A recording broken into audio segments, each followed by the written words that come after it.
My cheating STBXW confuses the hell out of me. Original post. So I'm seriously confused. I've been reading a lot on these forums over the last few days, but I'm still kind of dazed. I discovered my STBXW cheating about 7 months ago.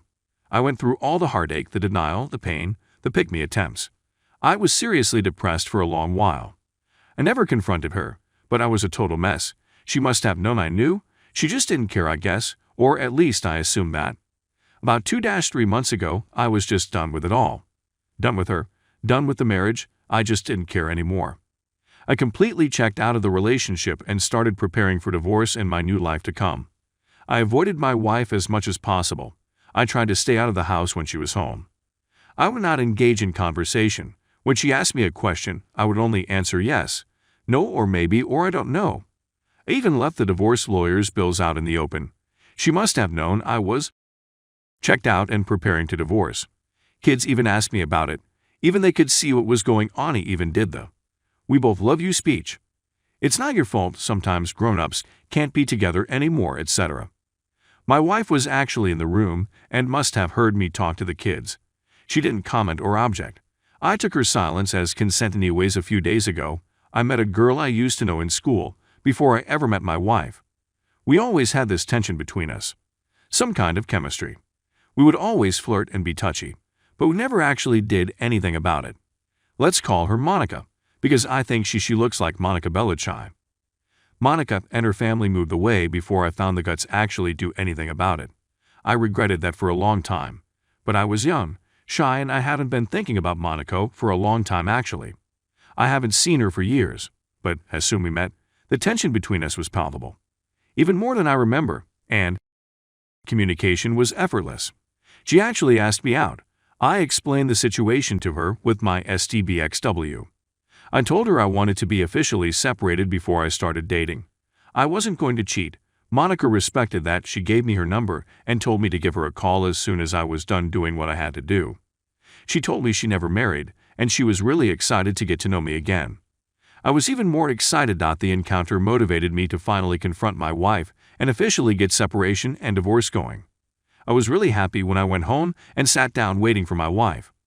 I was actually grinning like when I asked her to sit down and told her that we had to talk. I told her I've known about her cheating for a long time.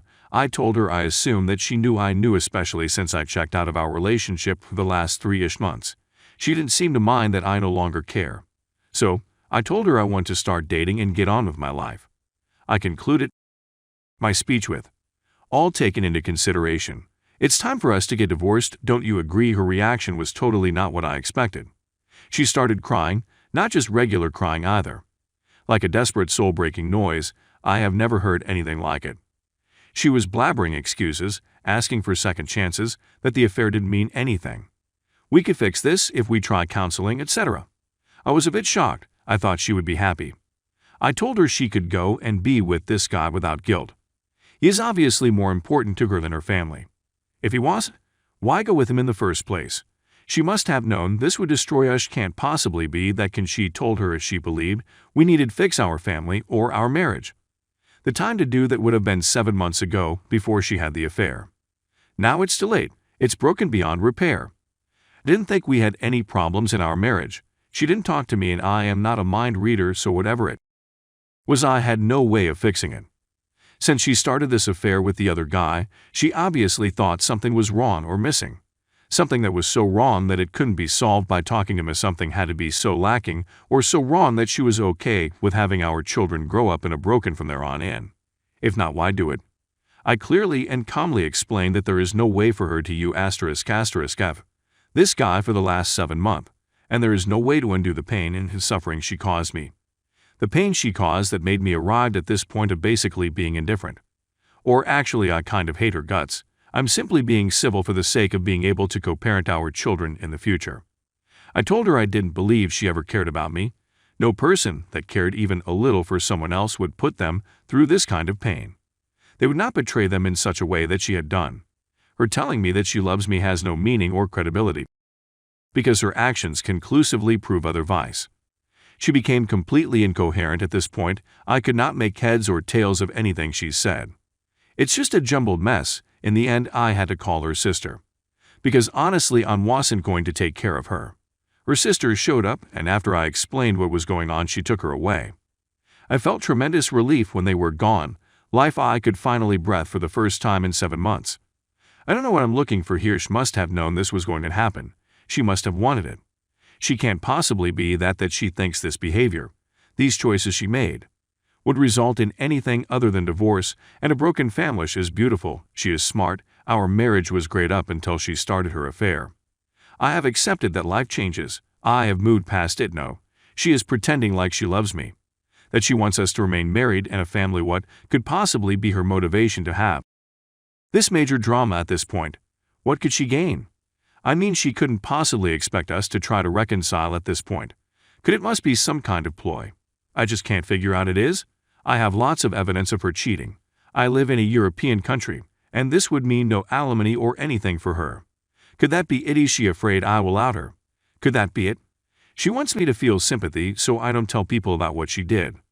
Her AP is married, so maybe she is scared I will her his wife.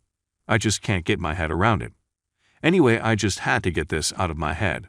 I was hoping it would make more sense typed out, but no, I am just as confused now as when I started this rant update. So first of all, thank you to everyone. It's been overwhelming in many ways. I haven't had a chance to answer everyone, but I have tried to read everything. I posted 3 days after the conversation with my STBXW, and I had hardly slept. Actually, I passed out reading messages on my computer. When I woke up the next day, I had an interesting keyboard pattern on my face and a much clearer mind. I decided to make some lists, for and against on the key points. Put a bunch of papers on the wall. I made a headline on each of them.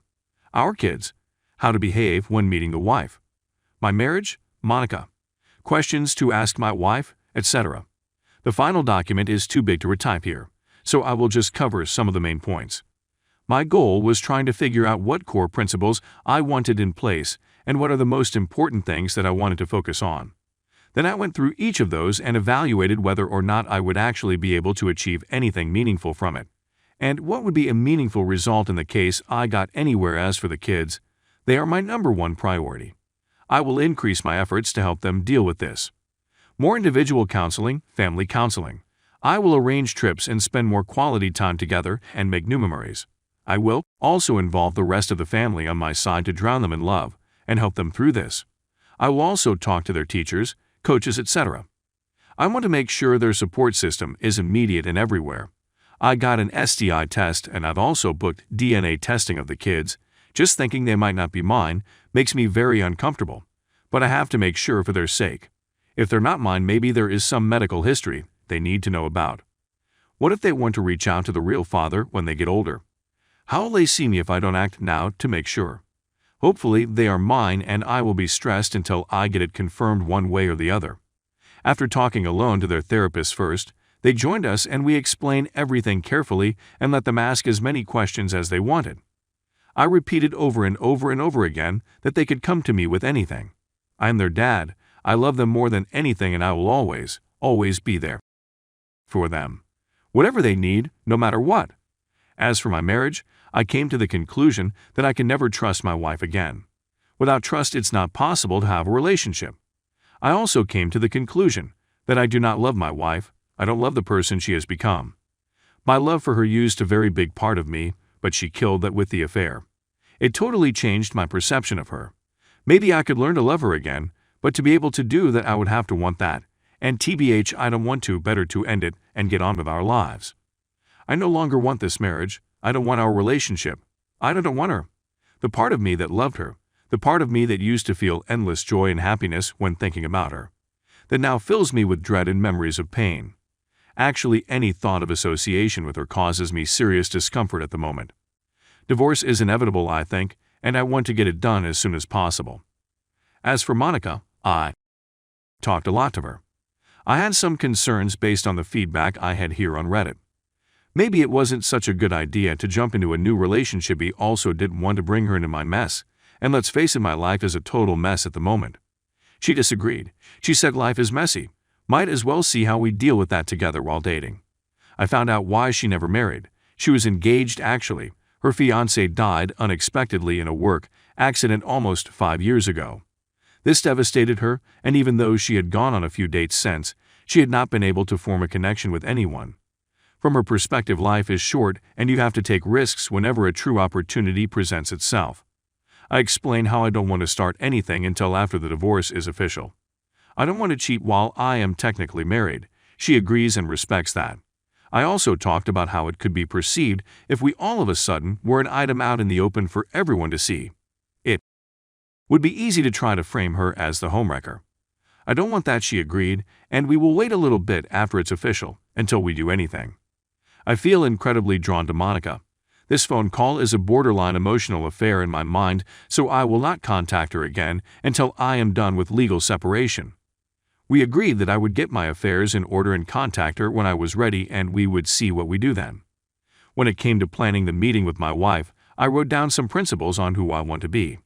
I would make every effort in my meeting with her to try to be that man, the man I used to be before all this. I decided I needed to stay calm. I would make every effort not to be cruel. I would keep in mind that the purpose of this conversation was to move on with our life.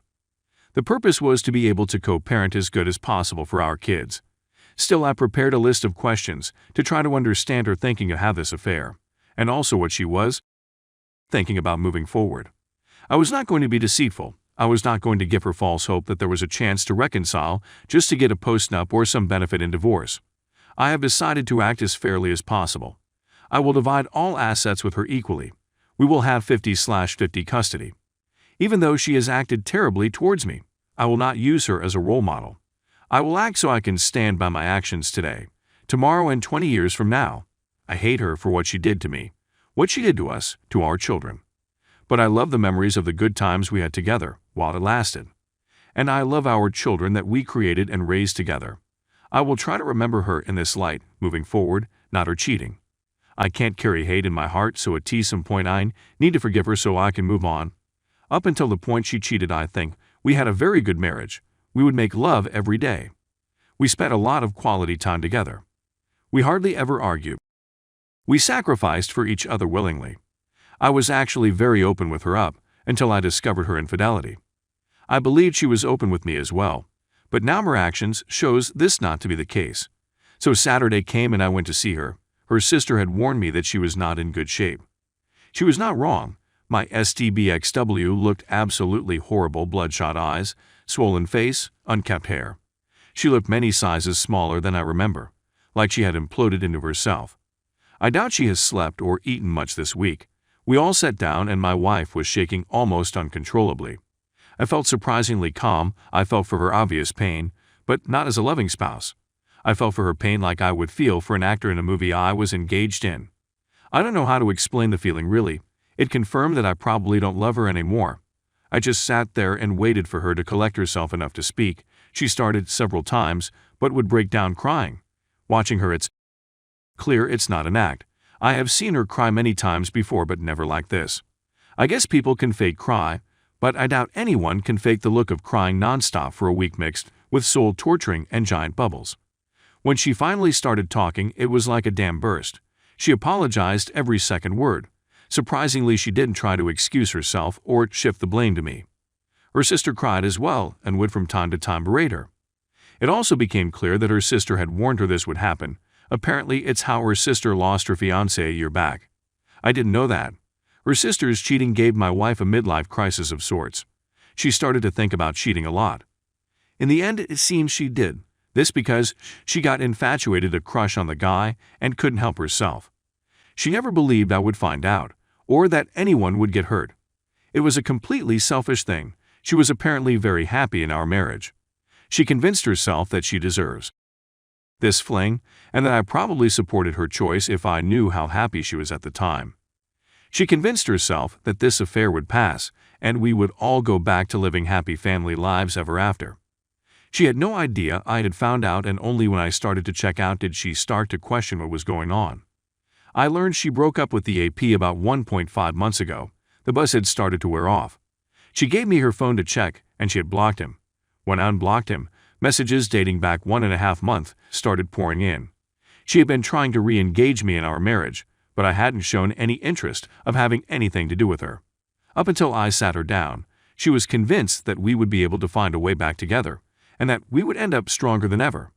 When she looked into my eyes when I confronted her, she understood that this was probably the end of the line. The reality of it all hit her like a ton of bricks. I tried asking her some questions, primarily about what it was in her mind that gave her the right to do this to us, to our children. Basically, it's nothing but selfishness on her part. I realized, like so many of you pointed out, I will never get the answers that I'm looking for because they don't exist. There is no acceptable reason for cheating, therefore, I will never get an acceptable answer. I did, however, get closure in a weird way. I got to explain to her how badly she had hurt me, the incredible pain she had caused. I got her to accept that it's her fault that our marriage is broken and that our children will grow up in a broken home. This gave me a strange feeling of peace. She had been reading everything she could about fixing a broken marriage after infidelity. She had a complete timeline and detailed confession signed and everything ready for me. I didn't read it, I just gave it to my lawyer. She begged and begged and begged for a second chance. She would do anything she said. Nah, I told her I didn't believe her. In fact, I didn't believe anything she said. I just don't trust her. She asked me what she could do to fix it. I told her she broke it. If she doesn't know, how can she expect me to present her with a solution? I asked her if she was in my shoes, what would she answer to that? If anything. These types of questions went back and forth for a while. In the end, she conceded that had the roles been reversed, she probably wouldn't forgive this either. I told her I had gotten an STI test and that I would DNA test the kids. She completely broke down for about 20 minutes when she heard this. She insisted that this was the only time she had ever cheated or done anything out of line. Again, after some back and forth, she conceded that I had no reason to believe her, and if she was in my shoes, she would probably do the same. I asked her if AP wife knew. She didn't know. She conceded that she deserved to know. I asked her if she should tell her, or should I ask me if I would consider reconciling or marriage counseling it. She told her. I told her no, but I said it would help her regain a tiny bit of respect in my eyes. She promised to tell the AP wife, and everybody else. She would go to HR as well and confess everything. Again, I told her I don't really believe her. She swore she would never be with anyone else and that she would never give up on getting back with me, even if it took the rest of her life. I didn't believe her, but I didn't say anything. It was getting redundant at this point. She offered me a one-sided open marriage, access to all her communication, 24/7 availability. I told her that I had talked to Monica and that I am waiting because I don't want to cheat. I don't want to be in an open relationship. It would hurt her if we did that, and I don't want to hurt other people like she hurt me. I don't want to be her jailer either. Constantly snooping on her and being suspicious isn't grounds for a healthy relationship. I am not interested in intimacy without a deeper connection either. For the sake of mechanical has no value for me. If I need mechanical release, can fix that on my own. I don't need a partner for that. At this point, we were all exhausted. We had been going out for over 5 hours, and my wife had been crying on a scale from bad to absolutely horrifying almost the entire time. We weren't going to get any further on this. It was done. I told her very clearly that the love I used to have for her had died. I didn't recognize the person she had become anymore. Our family had died by her hand, and that I would go through with divorce. I told her she could not undo what she has done. The only way to avoid this result would have been to not start the affair 7 months ago. I didn't want our marriage back. I didn't want her back. I did not want more pain. I suggested we go no contact for a while to get some distance and perspective. I told her I already filed and that my mind was made up. We could start family therapy to co-parent. But beyond that, I don't even want to see her. This was incredibly painful to tell her. She was crying hard while mumbling no. No, no, no, no, please no, please no. When I got up to leave, she got a massive, almost explosive nosebleed. She started to reach for me, but she passed out. I managed to catch her before she hit the floor. I drove her and her sister to the ER and stayed until I learned she would be okay. Last night and today, STBXW has been telling everyone what she has done. The AP wife called me this morning to get confirmation that what my wife had told her was true. I sent her copies of some of the evidence. I just learned she kicked her husband out. She wants to meet and look at more of the evidence. She has been suspecting for a long time but haven't had anything solid. I suggested we sit down for dinner tomorrow. She had a need to talk and asked if we could talk on the phone. I don't know if I can take that on right now. I told her maybe later. I freely admit I am feeling like a piece of I haven't been able to sleep. are forming in my resolve. I know I must stay strong, but it's very hard. Why do I feel so guilty? Why do I feel responsible to try to fix this? May be able to fool ourselves for a while, but it will most likely not work long term. Some of her friends and relatives have been calling me up and cursing me out. They think I should give her a second chance. But in my mind I am thinking, why drag out the pain? Better to get it over with so we can start to heal and build new lives. So that's it, nothing spectacular, no revenge, no resolve, no peace. No happy ending, just more pain for all of us. My mind is in a very dark place right now. I don't know what to do, to be honest.